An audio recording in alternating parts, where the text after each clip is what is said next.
राज्य शासनाच्या मुख्यमंत्री लाडकी बहीण योजनेसाठी जिल्हा मध्यवर्ती बँकेच्या जिल्ह्यातील सर्व शाखांमध्ये महिलांची झिरो बॅलन्सवर बचत खाती काढण्यात येत आहेत। गेल्या 2.5 महिन्यात तब्बल 1,32,000 नवीन खाते उघडली असून त्यामध्ये तब्बल 40 कोटी रुपये जमा झाल्याची माहिती बँकेचे अध्यक्ष मानसिंगराव नाईक यांनी दिली आहे। बचत गटांच्या माध्यमातून यापूर्वीच बहुतांशी महिलांचे खाते बँकेत असल्याचंही त्यांनी सांगितलं।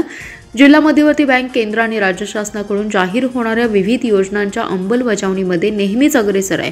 शेतकरी, महिला, तरुण यांच्यासह समाजातील सर्वच घटकातील लाभार्थींना शासनाच्या जास्तीत जास्त योजनांचा लाभ मिळेल यासाठी बँक नेहमी प्रयत्नशील असते।